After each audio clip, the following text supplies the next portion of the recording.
But not everyone has that same sense of responsibility. Some folks just don't understand what it takes to be a good neighbor. Paul Gazelka wants you to take the hotline down for people to report violations of the stay-home order. Do we need a hotline? Is it being used?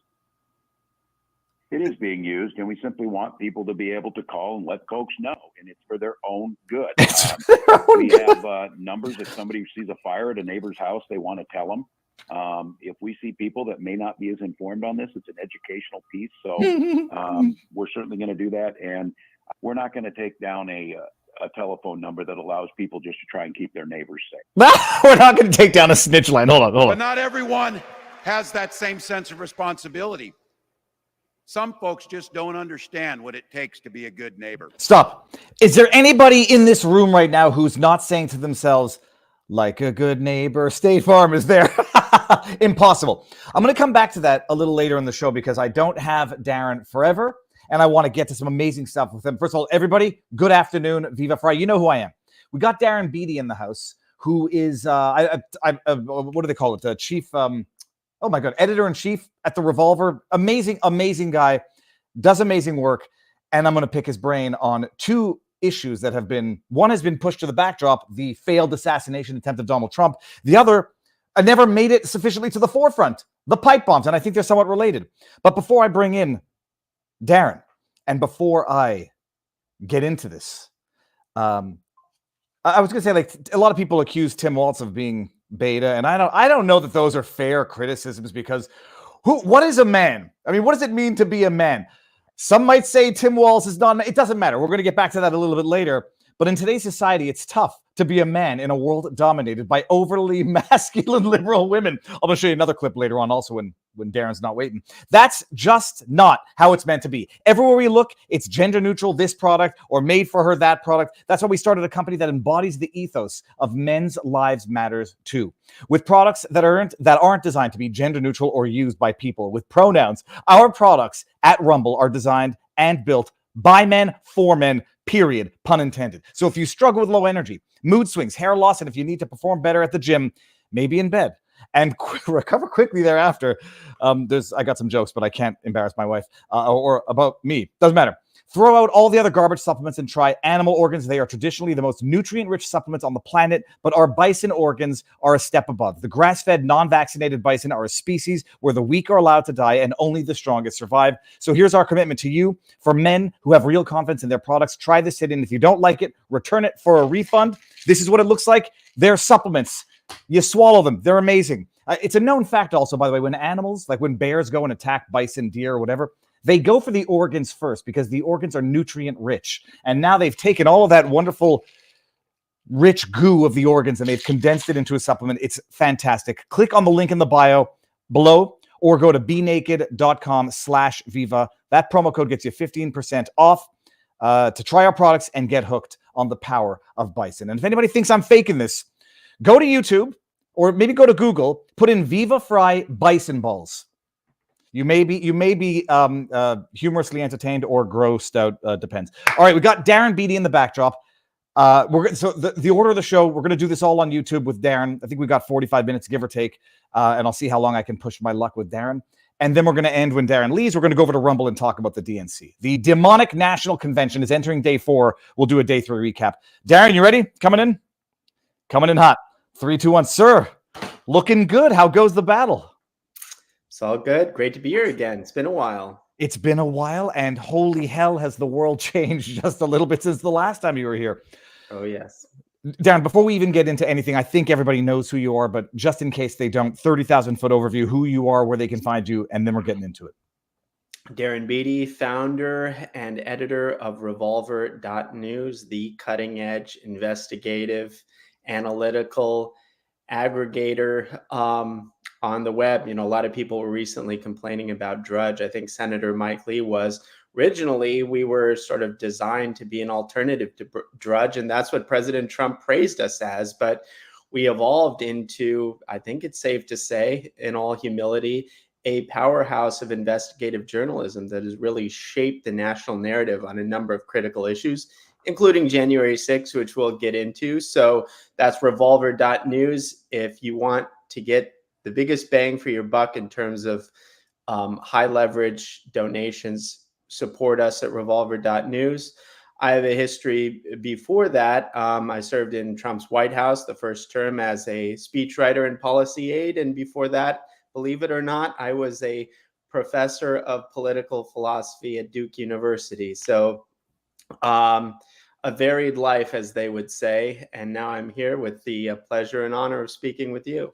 It's amazing. First of all, it's amazing. I've known you from the internet, but I feel like first of all, you exude an aura of a little bit of rage at the system. The work that you've been doing at Revolver has been cutting edge. I mean, I think Revolver was you guys broke the Ray Epps story. I mean, I don't think anybody did any better of a deep dive of Ray Epps, scaffold guy, that blew the lid off of that.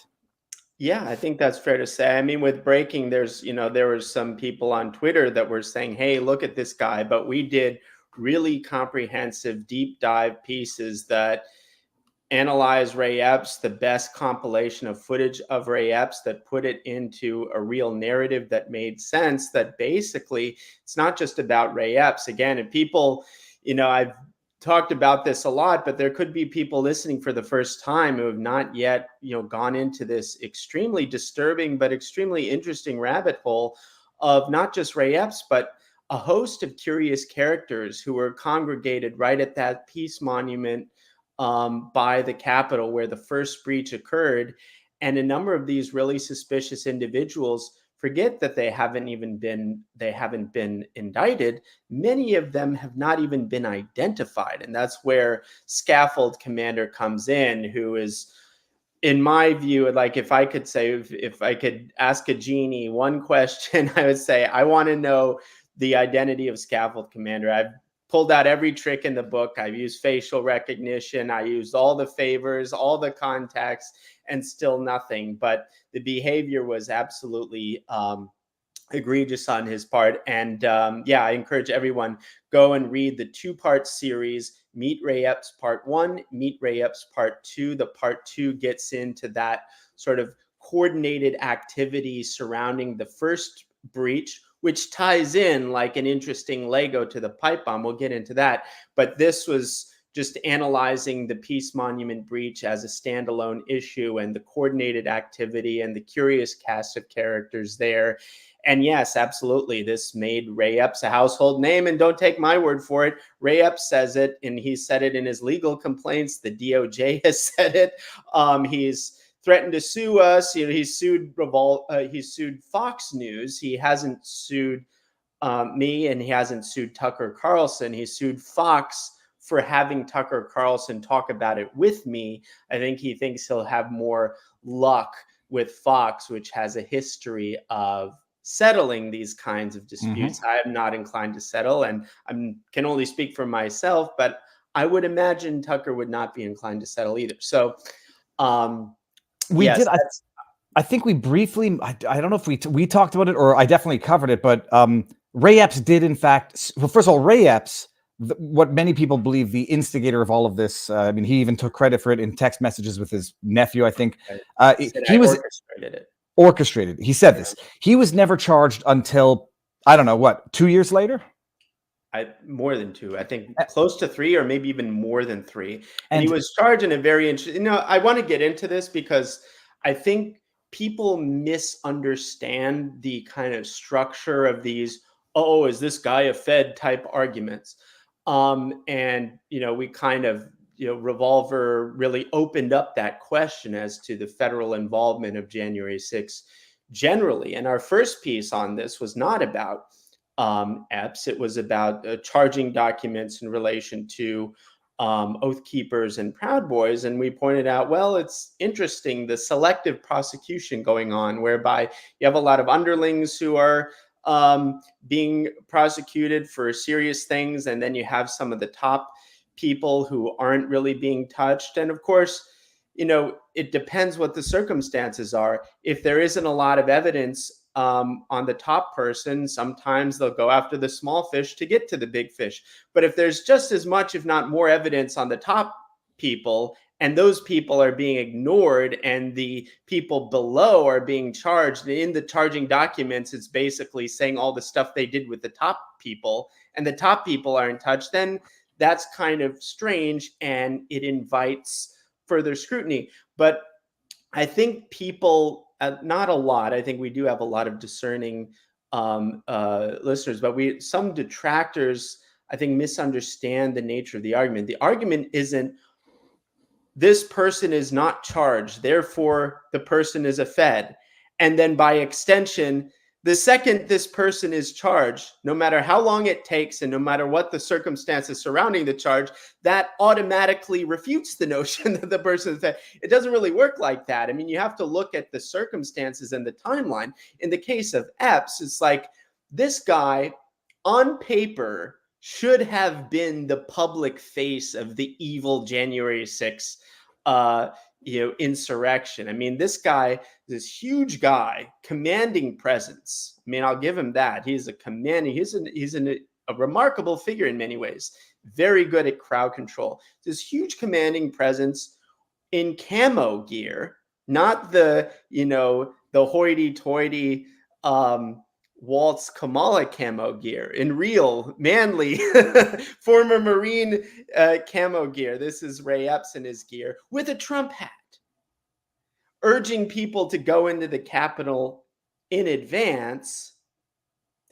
Incidentally, he was the head of the Arizona chapter of the Oath Keeper organization, the most demonized and heavily prosecuted militia group associated with January 6th. Maybe the Proud Boys are a close second, or it's, but still highly demonized, highly prosecuted militia group, Oath Keepers. So you have a guy, one of the only people on camera demanding people go into the Capitol in advance as early as the evening before. And then there's a ton of footage the day of him, like obsessively, like a Where's Waldo type figure, telling people, go to the Capitol, it's that way, that's where our problems are, go to the Capitol here, Capitol there. He skips the speech to direct people to go to the Capitol, and then he happens to be pre-positioned at that breach site while Trump is still speaking. So, but here's one of the few guys caught on camera doing the whole going to the Capitol in advance thing. Camo gear, Trump hat, former leadership position in the most demonized and heavily prosecuted militia group associated with January 6th. You would think this guy would be the poster boy for all the people pointing fingers at the MAGA insurrection. And in fact, for a time, he kind of was. The New York Times did a Day of Rage video compilation to gin up this narrative that January 6th was this horrible event planned in advance. And of all the footage that the New York Times had access to, they chose to feature Ray Epps telling people, reasonably so, telling people go into the Capitol. And then when Revolver mainstreamed this idea that there could be federal involvement, very shortly after that, the whole tune changed. The New York Times, which kind of implicitly suggested this guy could have been a major figure in the insurrection, went on to write fully dedicated puff pieces about Mr. Epps. And then and then Adam Kinzinger, who'd never met a January 6th participant he didn't want to see rotting in prison for 50 years. Kinzinger came to his defense. In fact, if you look at the records of some of these interrogations from the January 6th committee, Kinzinger was more of an advocate of Epps than Epps' own lawyer. And then you have Epps retains counsel by a guy who formerly worked for David Brock, one of the most notorious and disgraced Democrat hatchet men in existence. And so all of a sudden there's this about face whereby the guy who should, under ordinary circumstances, on paper, be like the poster boy for the evil Fedsurrection guy, the guy in camo, the guy with the Trump hat, the guy telling people to go in the Capitol, so on and so forth, the guy who was a former Oath Keeper leader. But instead, he's the only guy that all of these mainstream institutions will vigorously defend. And then when the cat's out of the bag and it became indefensible, and it became so egregious, the fact that this guy was not charged with anything. 3 years after, the DOJ reluctantly, with giving him advance notice, does this wrist slap misdemeanor indictment.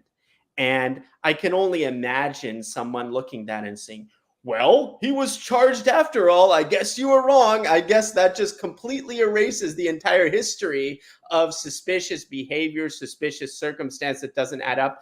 They wrist slapped him with a misdemeanor. That must ipso facto mean that he's no longer a Fed. People don't understand that it's not the exception. It's almost the rule that quote unquote feds, and again, the term Fed is kind of vague. It doesn't, it can mean a variety of things, but it's not the exception. It's almost the rule that at a certain point, assets of the government will get burned when they become more of a liability than an asset. Well, but you say burned. He was sentenced to probation compared to what the other. Exactly. I wouldn't even consider this a burn, but that's even to kind of strongman the argument, is say, even if he were given a serious sentence, which he wasn't, that still wouldn't erase the history of suspicion going on there. There's a long history of people who are informants and assets of other kinds being burned. It's all a question of how valuable they are to the government and how much leverage they have with the government. And I happen to think the fact that they didn't do this much earlier and that they were still kind of very gentle touch with him means that he was very important to them. I don't think it's just a story of January 6th. In my personal opinion, I don't have proof of this, but I've looked into this a ton and I've kind of extrapolated my own plausible scenario for this. In my personal opinion, I think that his history and operations goes far back before January 6th and involves things that could be even more sensitive than January 6th. And that accounts for the unusual degree of protection that he enjoyed relative to other folks that may or may not have been assets. And not for nothing, number 2 men at the Oath Keepers, which we now know was heavily infiltrated by the FBI. No, if you look into this, it's like, who didn't have a relationship with the government? And that's where it gets into this question. It's like, it's very, it's kind of a murky area. What constitutes an asset or a quote unquote Fed? Look at the Proud Boys, for instance. We know that the head of it, Enrique Tarrio, had a history of being an informant. That doesn't mean that he was an informant at the time of January 6th, but we know that he had a long established communication history with a number of people within law enforcement and intelligence leading up to January 6th. Same thing with Biggs, who is another Proud Boy who was sentenced. And so it's like you get into these things where it's like, who's using who, and there's a line of communication that's established with people in law enforcement, and there could be pretextual things like, oh, it's just a line of communications. Hey guys, I'm talking from the handler's point of view.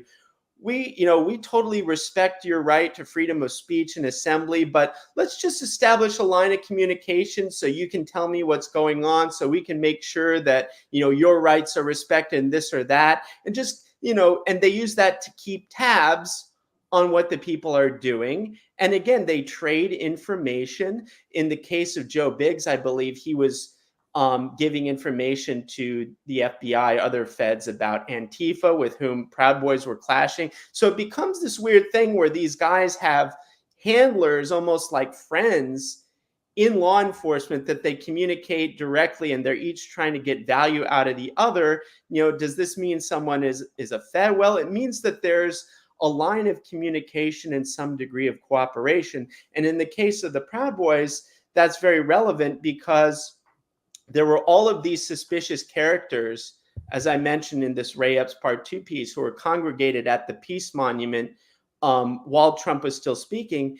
And all of these people are suspicious. They're not Proud Boys, incidentally. The Proud Boys arrived after, and yes, the Proud Boys did things, not all of which were defensible, but I think the bird's eye view and basically the thesis that we propound is that the Proud Boys were kind of set up, in the sense that I believe that the feds had people set up at that breach site. They directed the Proud Boys to go to that breach site, and they knew it would kick off there. And then the Proud Boys could be blamed. Meanwhile, these other figures who are far more suspicious and egregious, including the scaffold commander, would go by, totally unindicted, unidentified, and the narrative to the mainstream is, oh, it was just the Proud Boys when all these other people did it. Now, how did that coordination happen? Did Proud Boys leadership agree to be at that place at that time?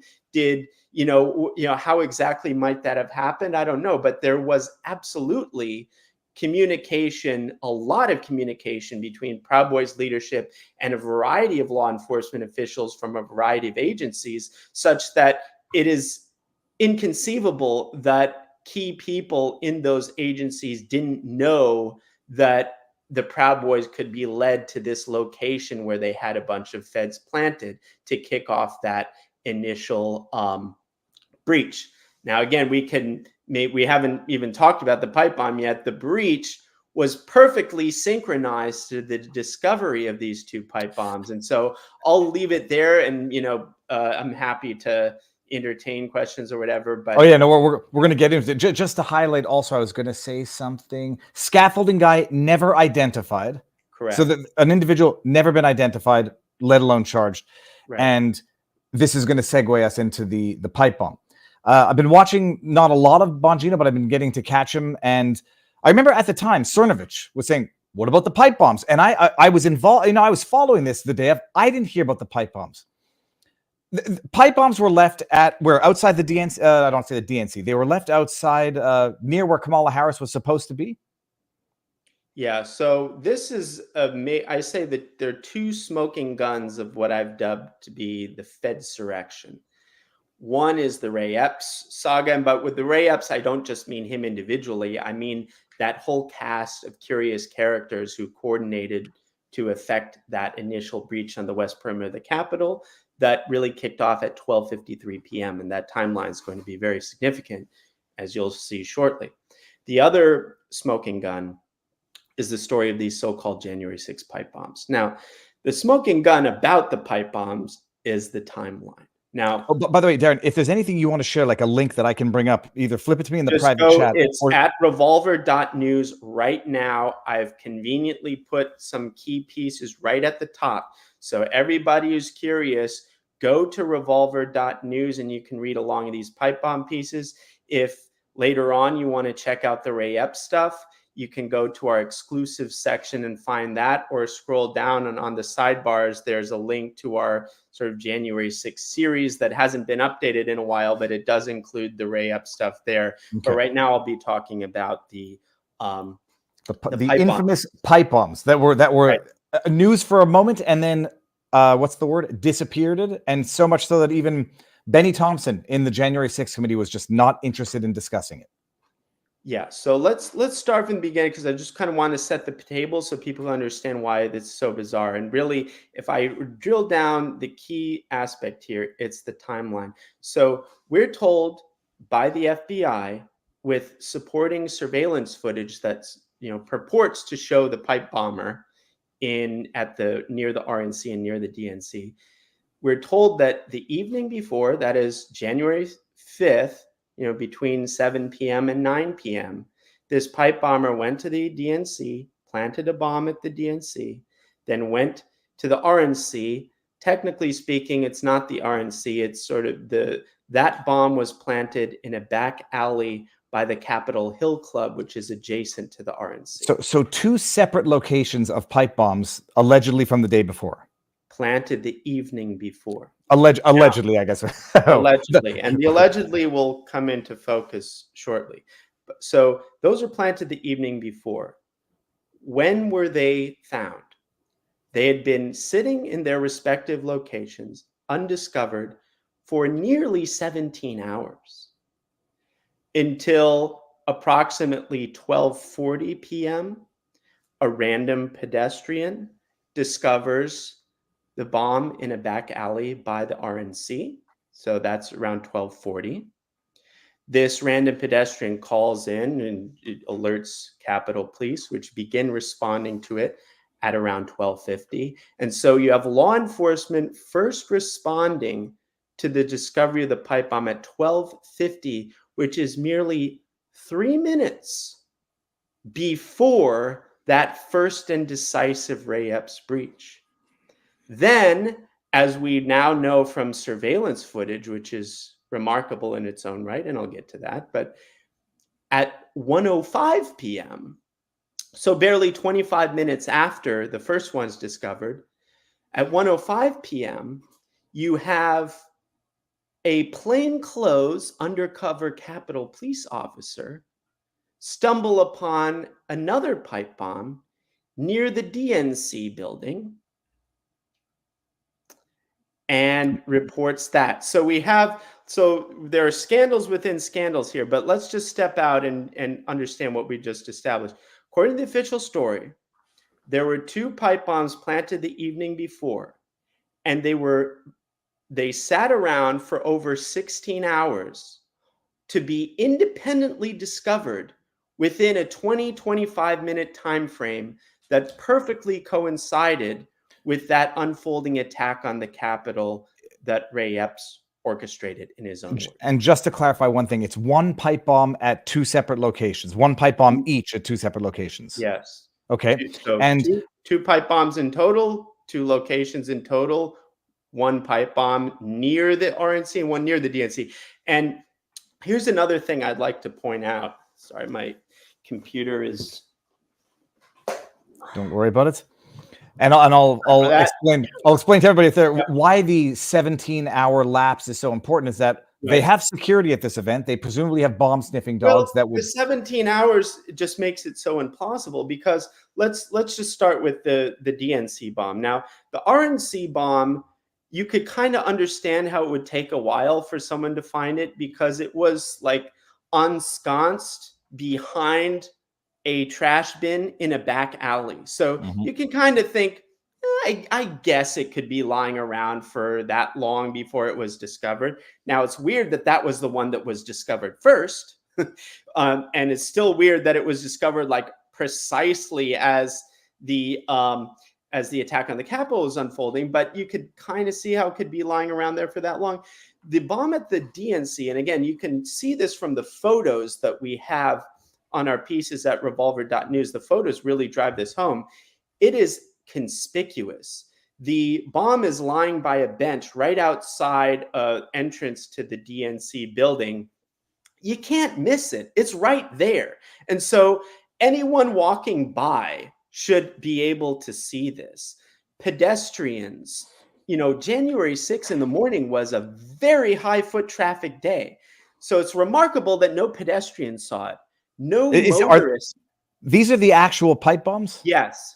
And as someone in the chat said, you can't really call them bombs. I mean, were they determined to be functional, or do we not even know that? We'll get to that, but okay. I don't want to lose. These look like track. They look like dildos. They don't look. At this point. Okay, sorry. You can see how conspicuous that bomb is at the bench by the DNC. Anyone having a coffee that morning, sitting at the bench, anyone walking by, any pedestrian. There's a regularly stationed DNC security guard there. We did a walkthrough establishing all this. They didn't find it. So that's sitting out there for nearly 17 hours. Oh, and by the way, the Secret Service of the United States missed that bomb when sweeping the DNC building the morning of January 6th. Now we're starting to get in interesting territory.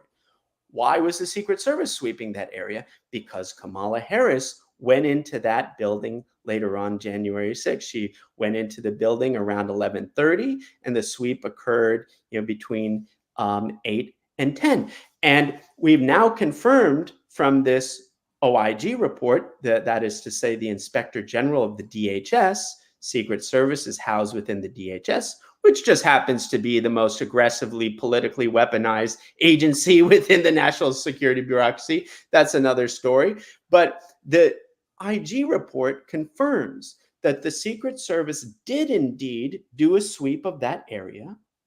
That sweep did involve canines, not just one, but 2 canines. So that's 2 officers with 2 canines who swept the garage where Kamala was to enter. This is just feet from the pipe bombs, which were told, incidentally, by the FBI that it has viable explosive material. So did those dogs, who could usually smell explosives from miles away, did they just happen to have COVID that day? And leave aside the dogs, you can, if you're walking around there and we have surveillance footage that shows just how close they were, there's no way you're a Secret Service agent looking just feet around there and you miss it.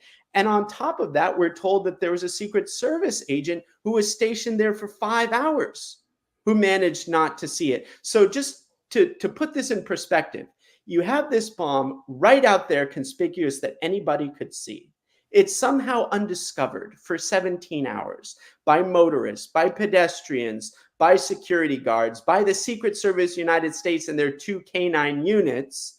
And then it just happens to be discovered by a plainclothes Capitol Police officer merely 15 minutes after the first one is discovered, in a manner such that both of those discoveries are exactly synchronized with the unfolding attack on the Capitol. Now, why was it critical for the Secret Service to, quote unquote, miss the bomb in their morning sweep? Well, if you do a sweep in the morning and you find the bomb, things go down very differently. You say, oh my God, people are planting bombs around. We have a huge event at the Capitol.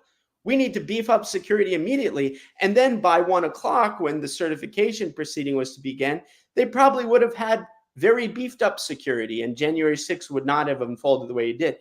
Instead, with the synchronicity, with the discovery of the pipe bombs just as the attack on the Capitol was unfolding, instead of having time to say, oh my God, stuff's going down, we need to beef up security, it's, oh my God, we need to address the pipe bombs. Then all of a sudden, they don't have enough resources to protect against the attack on the Capitol. And that's, in fact, their official excuse for why those people, including the Ray Epps group, was able to breach that area with the bike racks. In fact, there is a law enforcement official on record in one of the January 6th reports saying we wanted to deliver hundreds of more bike racks to that area, but we couldn't because law enforcement was addressing the pipe bomb.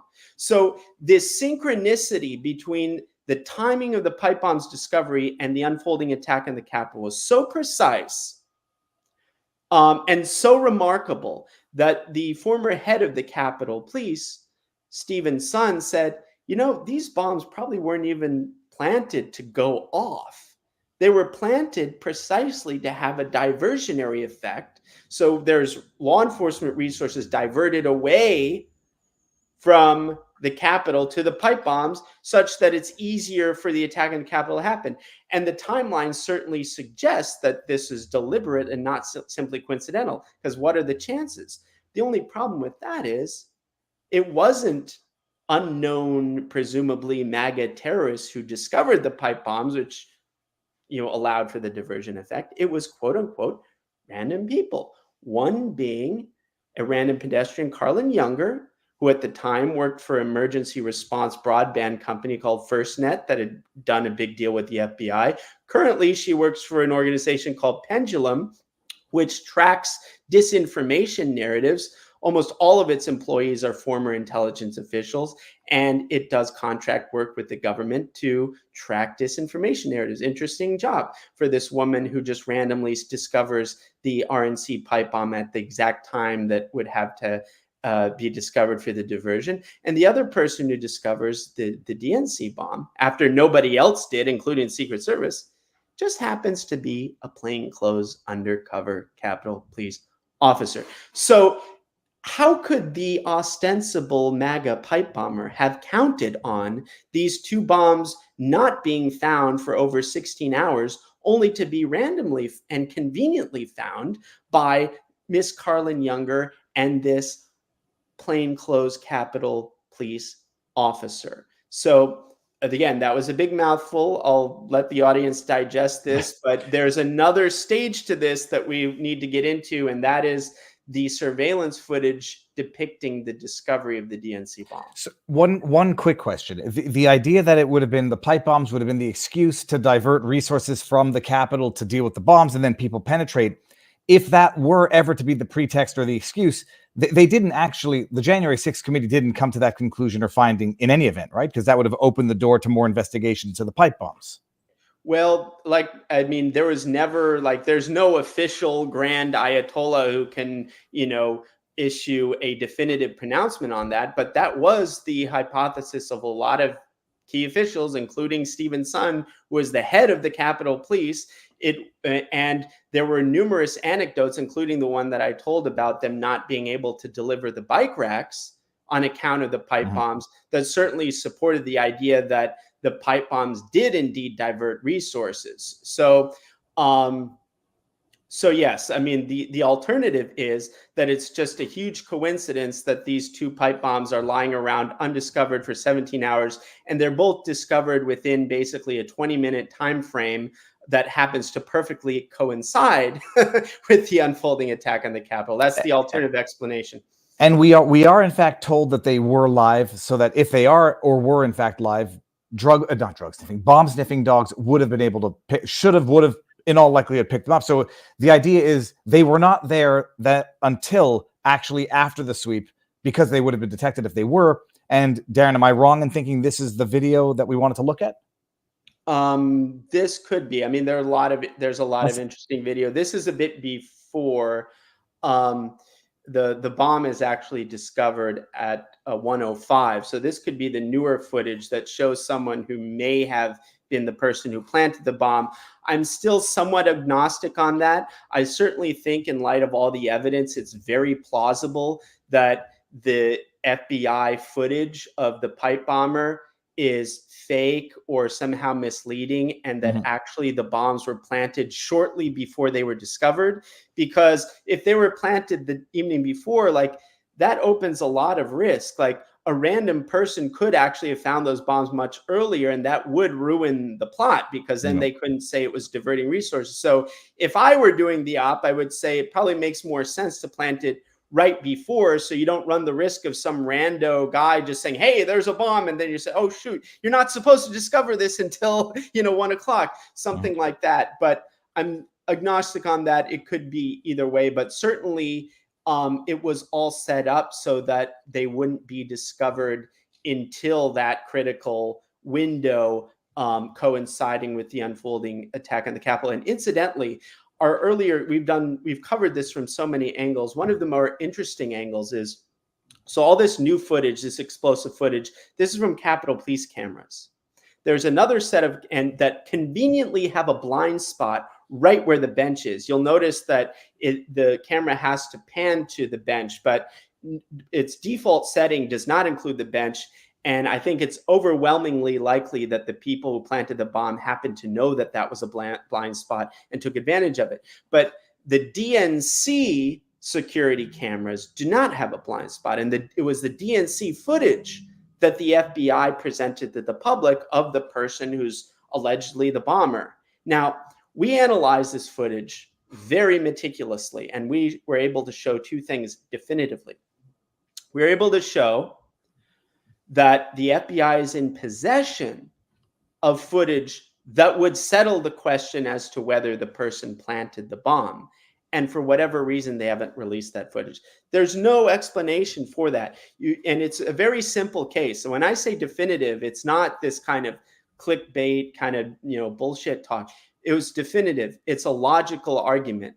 We know that there are two cameras. They've shown us footage from two different cameras with two different angles. And yet the footage they show us of the person sitting in the bench planting the bomb is from the camera whose angle doesn't clearly show what they're doing at the bench. But we know that they have the two cameras because they've shown us other footage from the camera with that better angle. So why wouldn't they have shown this? Just for propaganda purposes, it would be much better to have footage of the person actually planting the bomb. They curiously withheld that in light of all these questions as to, was it really planted the evening before? Or was it planted right before it was discovered?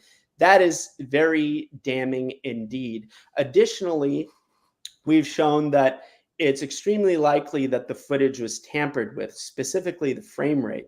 We showed that the frame rate of the DNC footage is less than 2 frames per second, which is well below any industry standard.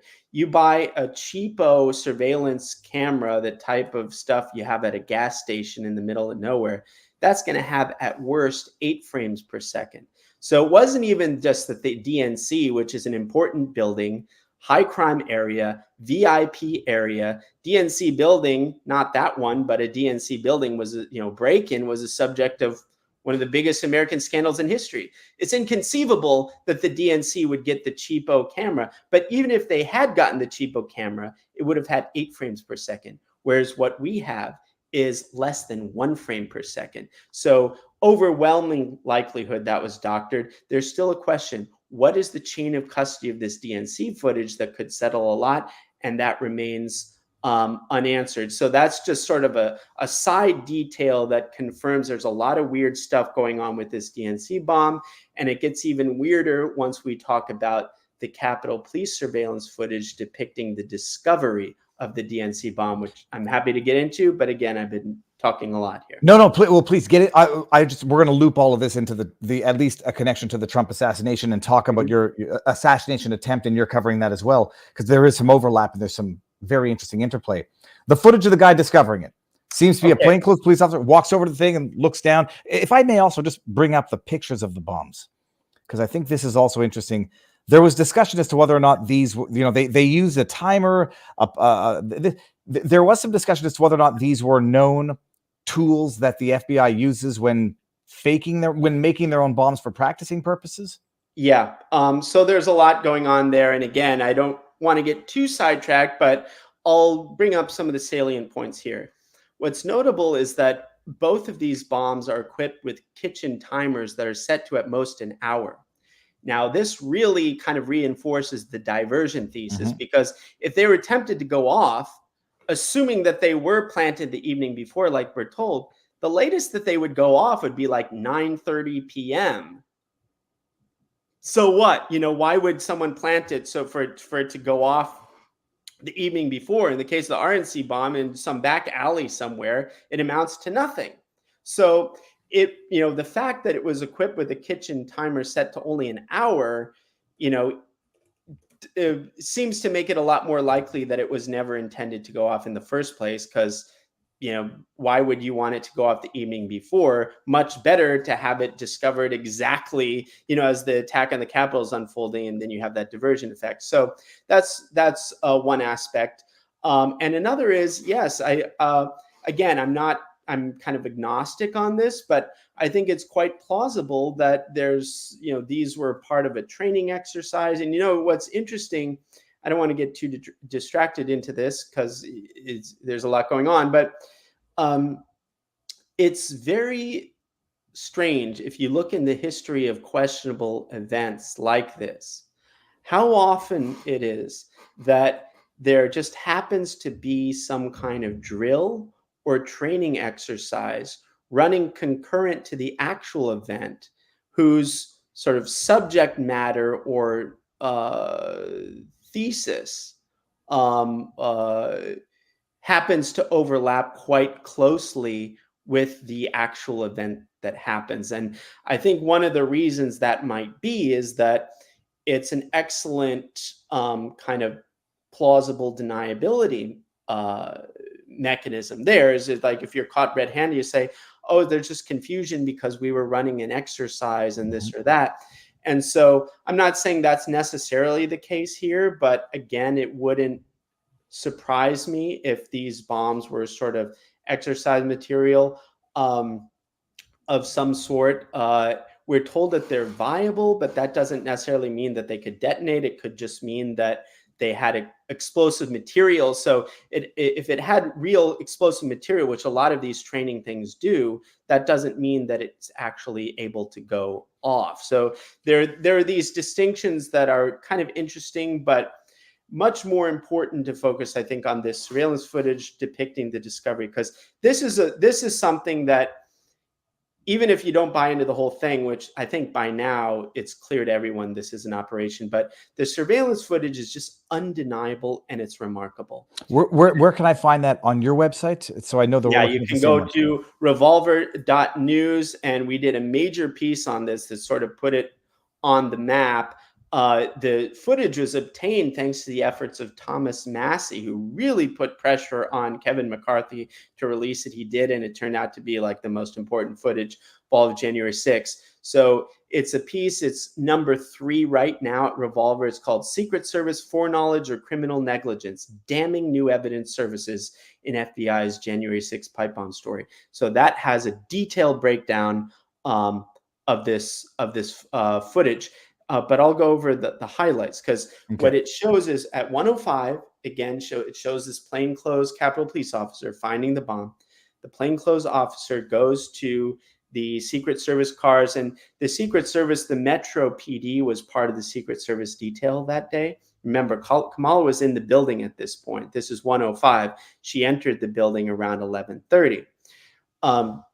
So plainclothes officer finds the bomb.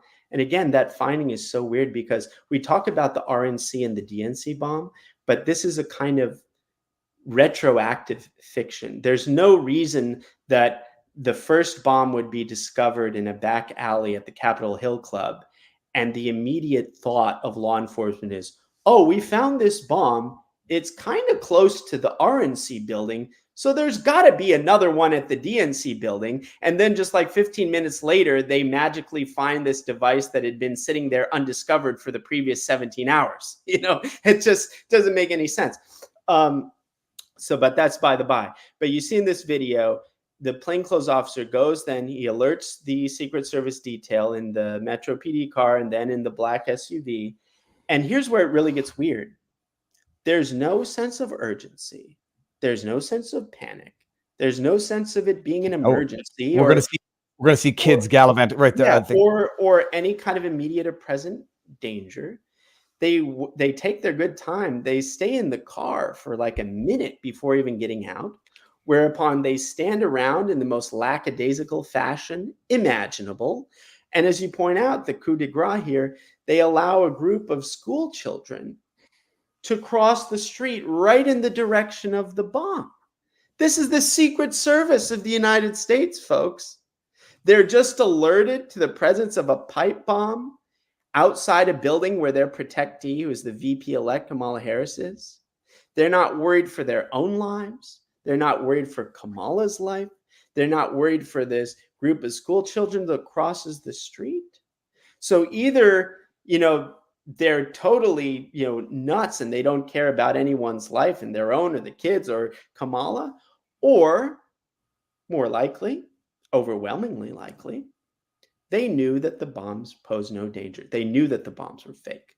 But then the question is, how would they know it's fake? How would the same Secret Service that magically missed these bombs in their canine sweep the morning of, then they're informed of the bombs and they don't do anything about it? And by the way, I love this part.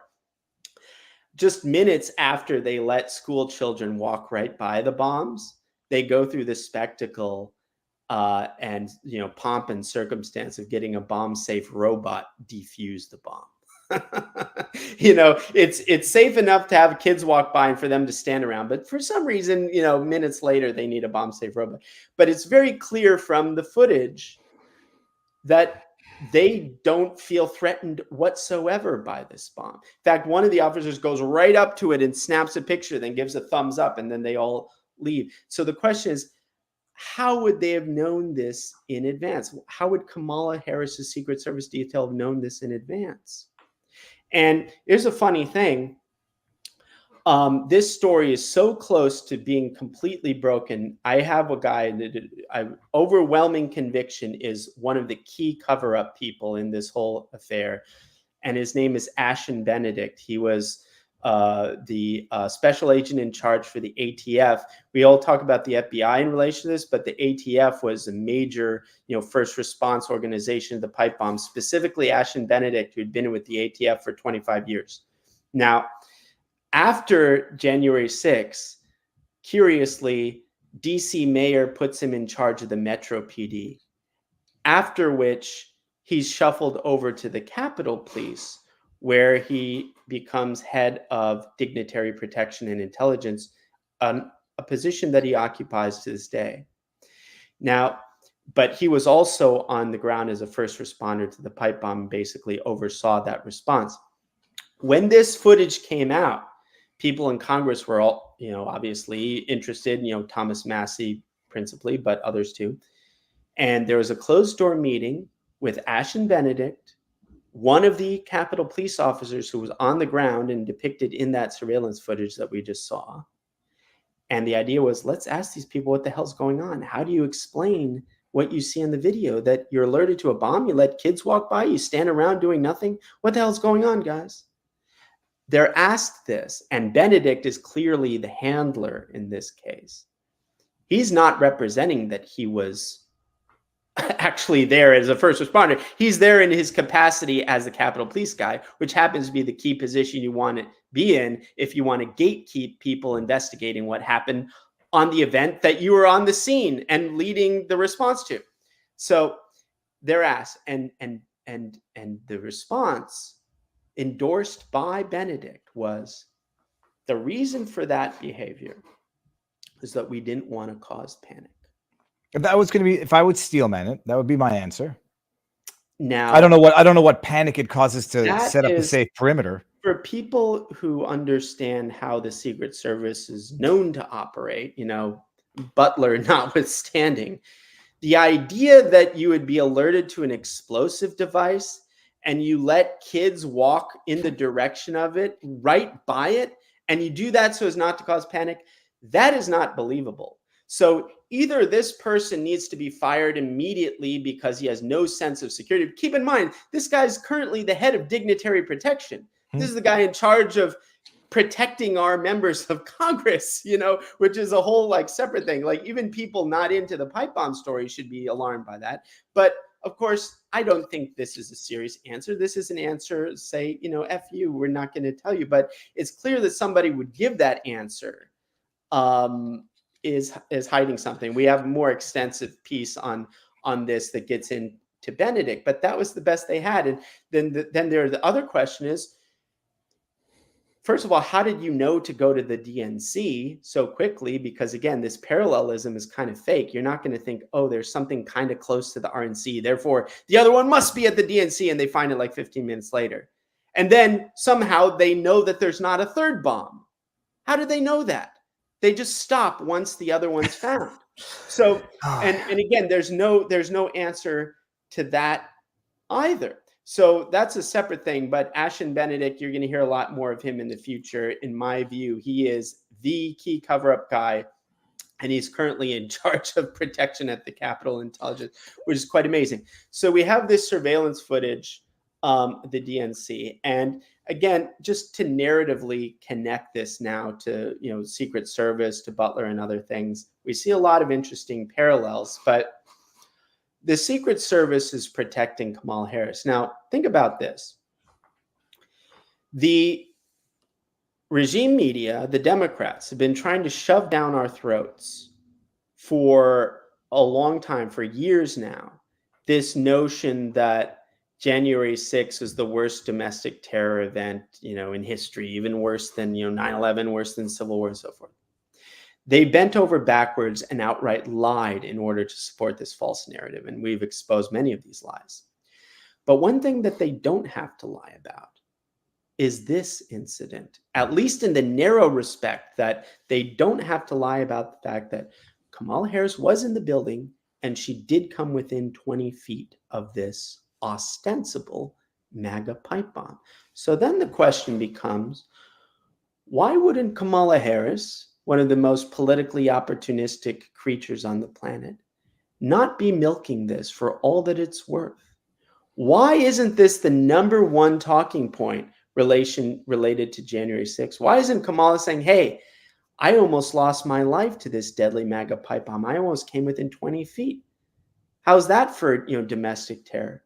She hasn't been doing this at all. Or think about, in light of Butler, think about how they could balance that out and saying, yes, you know, Trump was almost assassinated, but Kamala was the first one. She almost was assassinated on January 6th. And yet, instead of being the number one talking point, it's their most carefully guarded secret. To this day, Kamala Harris has not so much as acknowledged her presence in the DNC on that day. So it makes you think, in light of all these other things, in light of this surveillance footage showing that her Secret Service detail clearly knew that the bombs was fake in advance, in light of the fact that that bomb was conveniently sitting out there for nearly 17 hours and missed by everyone, including the Secret Service, only to be conveniently found by the plainclothes officer right as the unfolding attack on the Capitol was happening.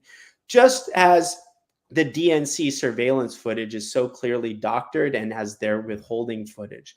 All of these things happening together, you wonder, for Kamala not to talk about it at all, to just leave all of that political interest on the table. How dark does that secret have to be? And I think in light of the context that I've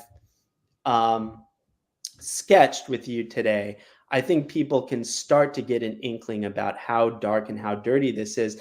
And that's in its own right. That's leaving aside the fact that now this January 6th hoax, which again, they couldn't even cordon it off to the pipe bomb because the pipe bombs were discovered in exact synchronicity to the breach of the west perimeter of the Capitol, which I've showed in the Revolver piece is totally Fed saturated in its own right. So the dominoes fall. The pipe bomb is fake and a hoax. The first breach of the Capitol was fake or, Fed induced. And therefore, the entire January 6th becomes a lie, becomes a Fed surrection. But it's worse than that because the pipe bomb issue implicates the Secret Service.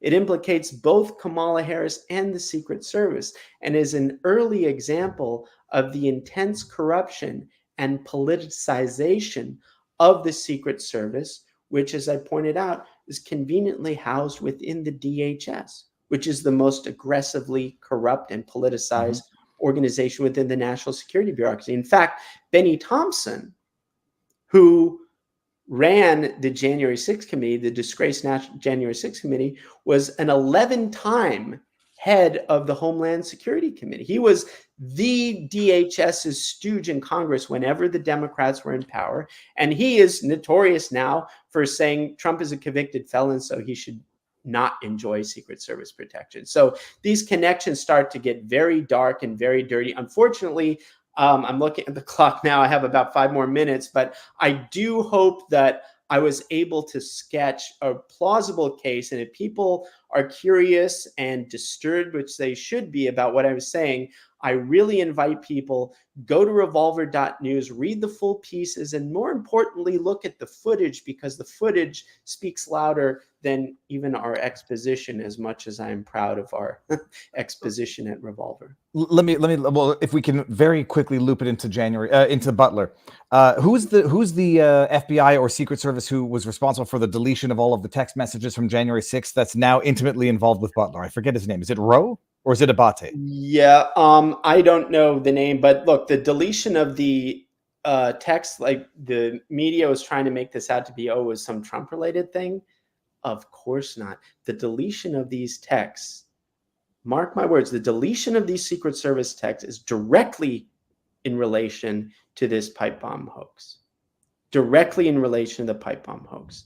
Now, as to the specific and exact connections to Butler, other than the institutional connection that they both involve the Secret Service, which is important, like if the Secret Service is in on a cover-up in the pipe bomb, it lends more plausibility to something weird going on in Butler.